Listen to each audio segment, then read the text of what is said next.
Cet autre artiste également qui connaît de plus en plus de succès, Michael Fayard, dit Mike.F, ne peint pourtant que depuis 2 ans et c'est en prison qu'il s'essaie à cet art. Sa peinture se veut intrigante, questionne le spectateur, en tout cas ne laisse pas insensible. Gérard Rivolier et Vincent Lucas ont rencontré l'artiste originaire de Haute-Loire. C'est dans ce petit atelier improvisé au fond d'un garage que Mike commence son travail.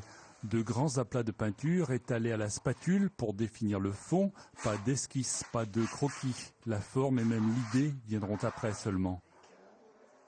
Pour moi, ma peinture, c'est une peinture d'instinct. Une peinture d'instinct qui est vraiment exprimée à l'instant.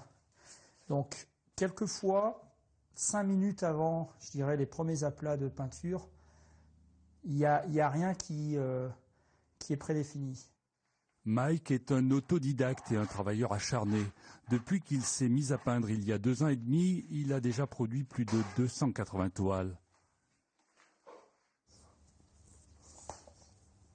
Ouais, partir sur un mouvement comme ça, une espèce de voilier qui sort les flammes. Ça peut être pas mal. Mike a découvert la peinture en prison grâce à sa rencontre avec Gilbert Belin, peintre, ancien professeur des Beaux-Arts de Clermont et proche de François Mitterrand. La peinture lui a apporté un apaisement et ouvert un nouvel horizon. Oui, je me suis senti totalement dévalorisé. Pour moi, la vie était finie. Pour moi, beaucoup de choses étaient éteintes.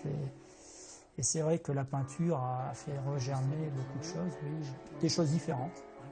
Des animaux colorés, des visages, des regards, beaucoup de regards.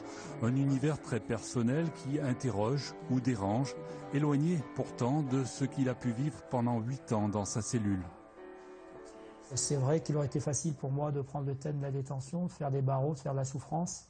Non, je peignais ce que j'avais en tête d'en dehors de la détention et de ce que le monde était à mes yeux, et en essayant au maximum de mettre quelque chose de neutre par rapport à ce que je pouvais penser du monde. Voilà.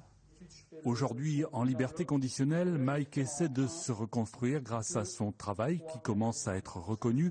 Sa grande fierté est d'être coté sur le marché de l'art, chez Drouot, et de pouvoir exposer et vendre ses toiles régulièrement.